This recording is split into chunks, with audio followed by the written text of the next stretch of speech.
Thank you for convening this evening for the purpose of holding a public hearing in relation to the creation of the Riviera Incentive District.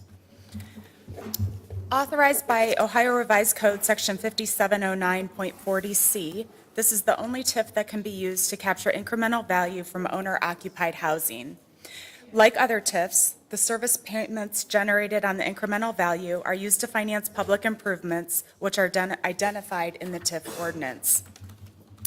For a bit of background, in 2015, City Council approved the rezoning of 152 acres for the Riviera development, which was expected to have up to 185 single-family lots, approximately 76 acres of open space with an estimated construction value of $113.8 million. Additionally, in June of 2015, City Council approved ordinance number 3615, which authorized the execution of an infrastructure agreement with Davidson Phillips. And during that discussion, city staff indicated that it was the city's intent to create an incentive district to fund specifically the Highland Core Connector. It was also explained to council at that time that the roadway, which was expected to cost $2.4 million, was expected to be funded through the TIF, and that the plan was to exempt 25% of the real property taxes. However, we agreed to make the school districts whole in the creation of that TIF.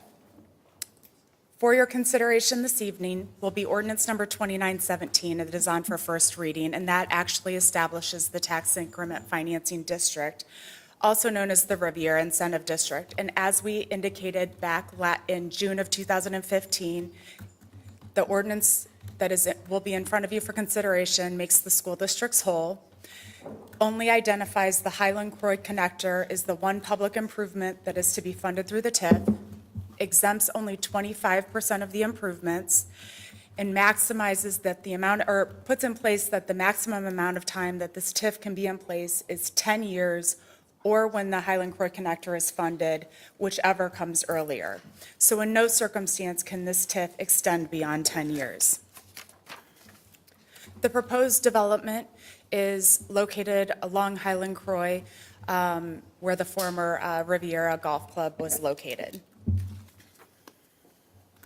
The financial impact of creating this TIF, based on a $113.8 million value at build-out, under the 25% exemption, the school districts, both Dublin City Schools and tolls, would be made whole. So over a 10-year period, they would expect to receive their normal distribution of $2.7 million and $159,000 respectively. The counties, because it is an incentive district, have some protected levies, and so on average, we would expect them to receive approximately $572,000, and then the City of Dublin would receive the remaining funds at about $2.7 million. Foregone would be revenue to Washington Township at approximately $97,000 per year, or $972,000 over the 10-year period. However, the important note of this is that we are not TIFing 75% of the value. So all of the taxing entities would continue to receive their taxes on $85.3 million worth of new value created. The process to establish an incentive district is in front of you on the slide. We are required to provide notice to the property owners of our intent to establish the district, which we did on April 7th of this year. Obviously, right now, we are conducting the public hearing. Later on this evening, for first reading, is consideration of the TIF ordinance. We will plan on having second reading and a public hearing to be held on June 26th. And we did provide the required notifications to both Dublin City Schools and Tolls JVS. Even though both of those entities will be made whole, we are required to provide them notification. Additionally, while we aren't required to do so, we did provide notification to Washington Township that council would be considering this TIF at their June 26th meeting. With that, I would be happy to answer any questions for you, and I don't believe anybody I don't believe the property owner is here, which is I'm not surprised by. The $2.4 million in road improvements, is that all internal road improvements inside this? That is just the Highland Croy connector, the expected cost of that roadway. And the reason why we identified that one roadway is because there's a regional benefit to having that connector in place.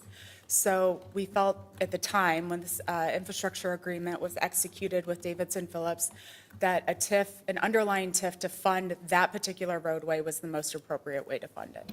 And when you say connector, that's the road from the back of the development or the west side of the development that would run adjacent to the high school property that would connect out to Highland Croy. That is correct.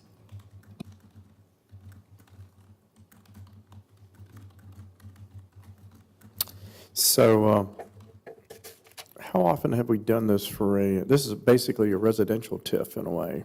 It is. Totally, This so- is really only, when you take out Bridge Street, this is the only second one that we have done. The other one was the Tartan West Incentive District that was created, I believe, back in 2004, which actually ironically we will be discussing later on this evening. Within Bridge Street, there is a residential TIF in place on owner-occupied housing. Dana, I seem to remember that schools were very interested in that back road exit. Is that correct? Yes, they were, yes. Okay. And I did talk to Superintendent Hoadley recently, asked me about the status of the road. What's the anticipated construction, assuming we go forward with this? I believe it is programmed for construction either this year or next year as part of the CIP. Thank you. Next year, yeah. I think it's design this year, construction next year.